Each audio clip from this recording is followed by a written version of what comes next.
système appelé à l'époque le suffrage censitaire, le sang. C'était une somme d'argent qu'on devait donner. Voilà, c'est ça. En fait, mais ça, c'est pas la date à laquelle il est venu voir. Encore juste en 1960. Voilà, en 2013, il est venu. Voilà. C'est ça.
Et donc, il y avait aussi tout le travail des magasins, les bonnetiers, les chapeliers, etc. qui avaient une autre évidemment, le diamant qui a transité à Anvers. Le diamant qui a transité par le port d'Anvers. Et madame me demandait si c'était du vrai. C'est pas du vrai, sinon on serait plus là.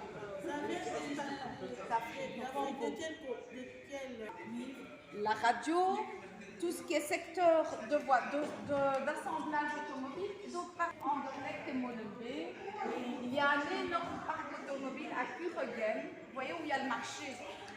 Eh bien, c'est le deuxième plus grand marché d'Europe de voitures de seconde main.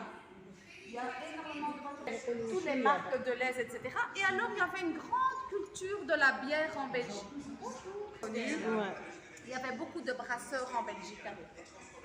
Il y a évidemment tout ce qui est études des polymères, les scientifiques belges toujours, et puis le secteur du médicament. C'est aussi le deuxième plus grand export de pommes de terre brutes. On a fait tout le tour avec notre pomme de terre. Et maintenant, les produits à base de pommes de terre surgelées, la Belgique, c'est le premier exportateur au monde de pommes de terre, croquettes.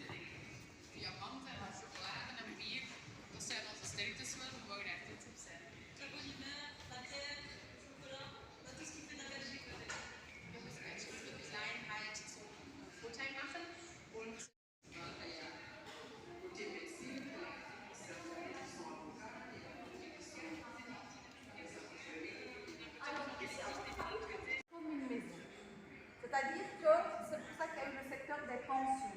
Les personnes âgées continuent à percevoir un salaire. Le secteur du chômage, au cas où on n'a plus de revenus, on a quand même un revenu pour pouvoir se payer, etc. C'est pour ça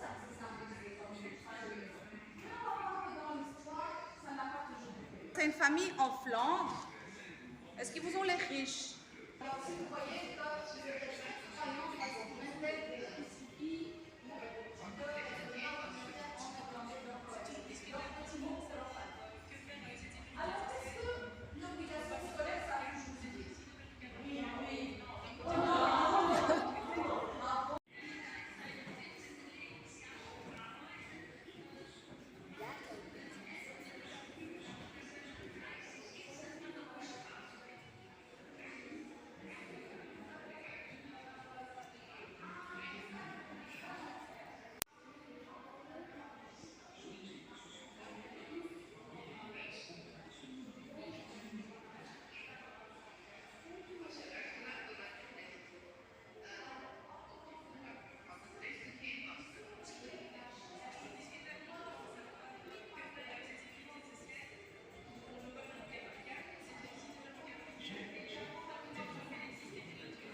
et puis celui qui avait gagné, il avait droit à avoir sa bière gratuite.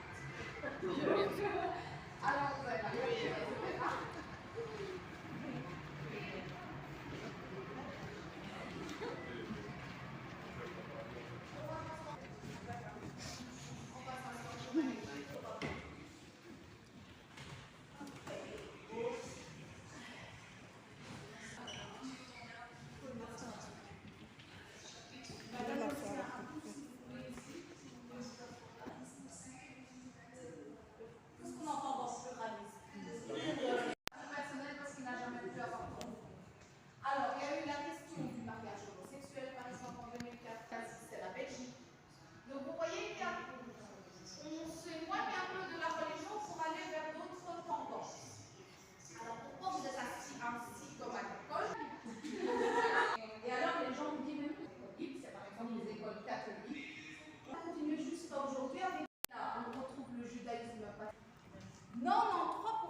Baptisés, alors qu'en 2016, il n'y a plus que 42% qui est baptisé.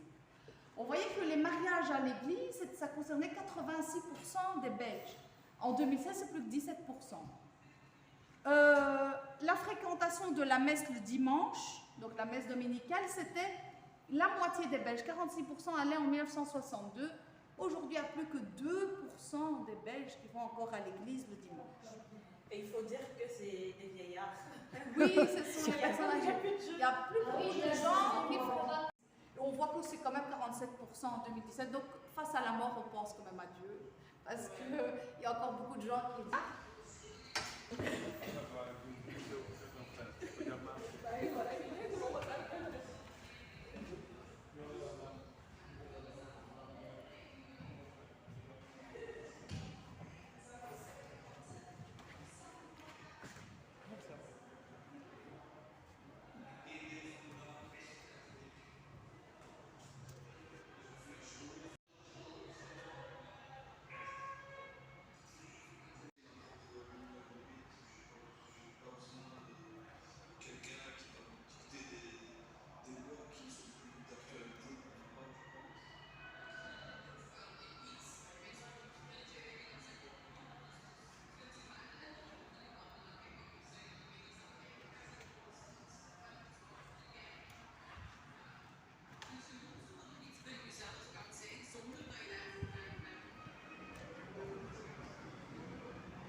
Oui, je suis là.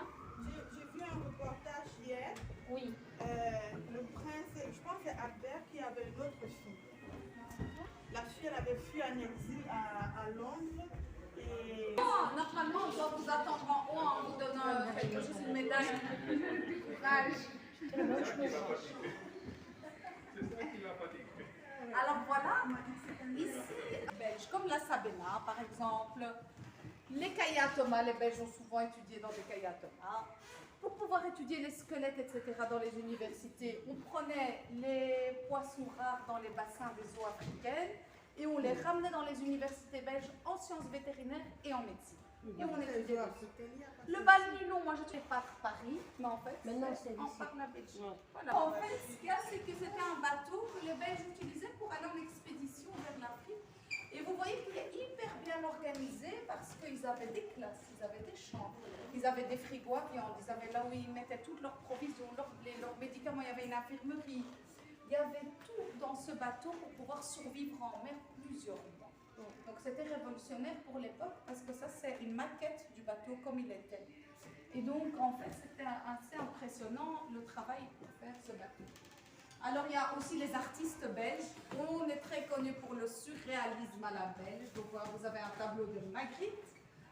Il y a aussi les chocolats belges, le Côte d'Or, les cigarettes Belga, l'eau de Spa, le sirop de Liège, etc. C'est tout le sucre de Tirlemont. Donc vous voyez, ce sont des aliments qui sont d'une ville en Belgique. Donc, très fameux. À l'époque aussi, vous avez je ne sais pas si vous avez déjà vu des femmes belges quand elles vont chez le coiffeur. Voilà, pour pas casser la permanente. La société Tupperware, elle est américaine, mais elle est rentrée en Europe par la Belgique.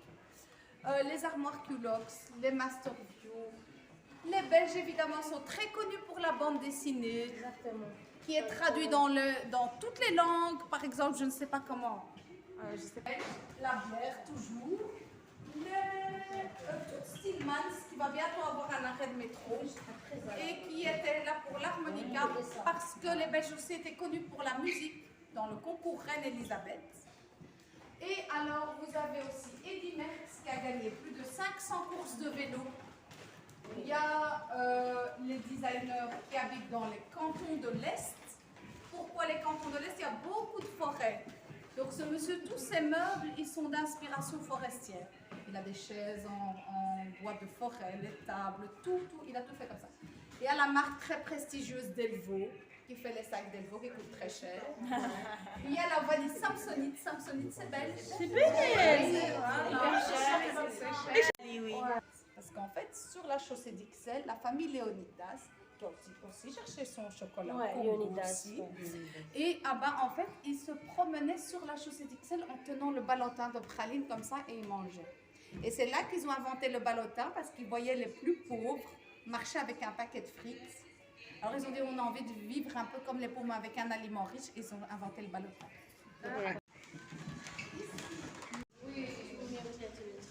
On est à la salle migration. Alors, à votre avis, pourquoi il y a des valises qui montent jusqu'au ciel? Parce qu'il y a beaucoup de valises à porter. Donc, est-ce que vous savez que les Belges, ils ont immigré? Oui. Donc, en fait, en 1914, il y a eu la guerre 14-18. Ouais. Les Belges, ils se sont retrouvés dans le nord de la France. Ou ici, c'est la commune, à Paris, la campagne de 14. Et donc, on voit qu'ils viennent avec leur sac pour quitter la Belgique et aller travailler à Paris. Ils restaient entre là, à Courtrai. Alors, ici, ils ont immigré aussi au Canada et aux États-Unis. Là, vous avez une famille flamande qui pose devant sa ferme en Arkansas. Et alors, on voit qu'il y a pas mal de villes au Canada et aux États-Unis qui portent des noms belges, comme la ville de Belgium, Bruxelles, Wallon Lake, Antwerp, Charleroi, Ghent, Waterloo. Tout ça, c'est des villes qui se trouvent aux États-Unis. Et il y a encore aujourd'hui une minorité qui parle wallon aux États-Unis, les Wallons de Wallon Lake. C'est très drôle parce qu'on les entend parler anglais. Puis des Belges qui fuient pour aller à Londres, mais ils se mettent devant le port d'Ostende avec leurs affaires et leurs familles pour prendre le ferry et quitter la Belgique et aller à Londres. Alors ils sont partis pour des raisons économiques, parfois politiques, parfois en raison des guerres. Ce qu'il faut savoir, c'est qu'il y avait des préjugés sur lesquels Madame Anne Morelli, qui travaille à l'ULB, a montré des préjugés vraiment intéressants. Parce qu'elle disait qu'en Russie, on disait que les Belges, c'était des voleurs. En Angleterre, on disait c'est des mendiants. En France, on disait ils restent entre eux. On disait ils travaillent chez nous, mais ils envoient leur argent à leur famille, les Belges, en Belgique. Ils ont dit aussi qu'ils ne parlent pas notre langue. Ils ne veulent pas apprendre notre langue. En Hollande, ils disaient les femmes belges, elles mettent des grands foulards comme ça et elles ne s'habillent pas comme nos femmes. Est-ce que ça ne vous rappelle pas des gens? Oui. Alors, c'est quoi le problème? C'est l'origine ou c'est le préjugé? Voilà, le préjugé, il reste toujours. Mais l'origine, on voit qu'il change. Parce qu'avant, ce qu'on disait des Belges, aujourd'hui, on le dit des autres gens. Donc, la Belgique, elle était dans quel état après 40-45? Ruinée, cassée, il y a eu pas mal de pertes humaines, financières, etc.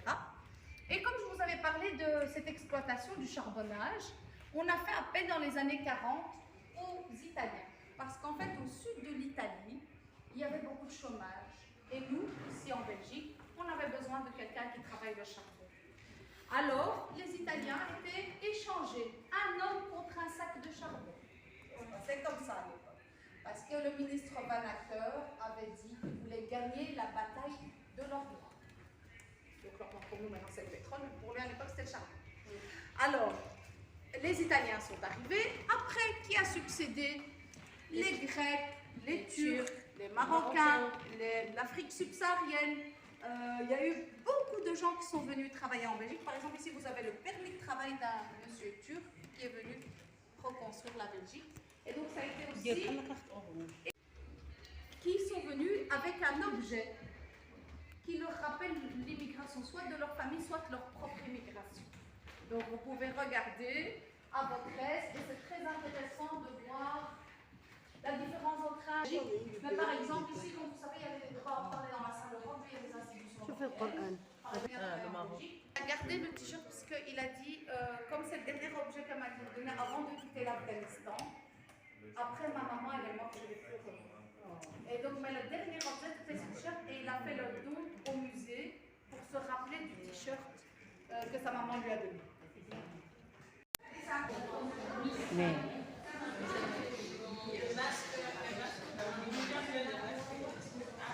À l'époque, l'autre propriétaire qui a amené, j'avais eu peur. Il a envoyé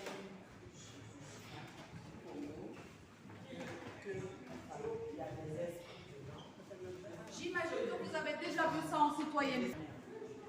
C'est les régions. Voilà, là ce sont les régions et là ce sont les communautés. Région wallonne et région de Bruxelles-Capitale où on parle les deux langues. Mais on voit que dans la région wallonne, on a les cantons de l'Est, comme on les appelle, ce sont des personnes de langue allemande.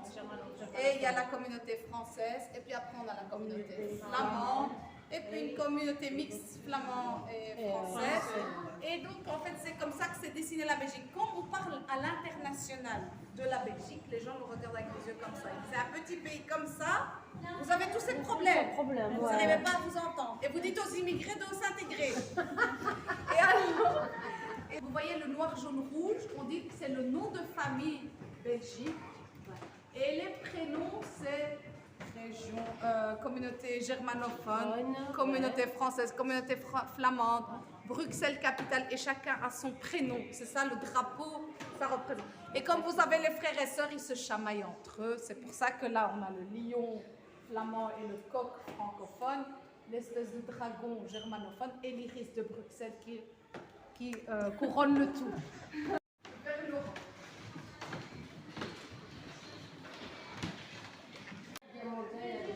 Par rapport à toutes les guerres qu'il y a eu en Europe, donc 14, 18, 40, 45, etc. Et alors, pourquoi on a créé l'Europe? C'était pour avoir la paix. En fait, c'était surtout ça. Qu'il y ait un pacte comme de non-agression entre les pays européens. Donc, ils ont dit, on ne se fait plus la guerre, parce qu'après 40-45, ils ont été traumatisés. Ils ont dit, vous savez quoi, on va arrêter ça. Malheureusement, dans d'autres pays, ça a continué, mais pour l'Europe, ils se sont protégés. Et alors, il y a eu la question de la paix et la question de l'économie. Avant que ça s'appelle l'Union européenne, ça s'appelait la Communauté économique européenne, la CE. Il y a eu de plus en plus d'États membres. Et alors, il y a eu aussi, après la question de la libre circulation des biens et des marchandises, et aussi des personnes. C'est pour ça qu'on a fait l'espace Schengen, par exemple, pour que les gens ne doivent pas prendre un visa pour aller au Luxembourg, un visa pour aller en Irlande, un visa pour aller en Allemagne, mais qu'ils puissent circuler librement. Et donc, en fait, par exemple, il y a eu une autre question par rapport à l'économie, ben, ça a été... C'est-à-dire qu'il y a 184 nationalités à Bruxelles, avec autant de langues et de cultures et qui viennent enrichir avec leur religion. Donc, par exemple, les gens qui veulent faire traduction-interprétation, ils doivent venir en Belgique étudier parce qu'ils trouveront... Après, il y a eu un questionnement sur comment créer une culture commune en Europe. Et c'est pour ça que vous voyez beaucoup d'événements culturels. Par exemple, ils ont eu le prix de la paix en 2012. Il y a des prix européens qui sont décernés chaque année. Et puis maintenant, en Europe, comment faire? Donc c'est là qu'ils ont décidé d'avoir le tri, par exemple, les déchets électroniques, la question de la monnaie unique, je vous en ai parlé, la question de la gestion du plastique, et les taxes pour tout ce qui est taxes et accises, pour tout ce qui est alcool, cigarettes, etc. Comment réguler tout ça? Donc ça, c'est des questions européennes. Ce qu'il faut savoir en Belgique, les lois en Belgique, ce ne sont pas des lois belges, ce sont des directives européennes à 80% qui nous gouvernent ici, en Belgique. Donc vous voyez, les directives européennes, elles nous donnent la direction à adopter. Mais je ne vais pas vous fatiguer plus, on va descendre en bas. S'il y a des questions, n'hésitez pas.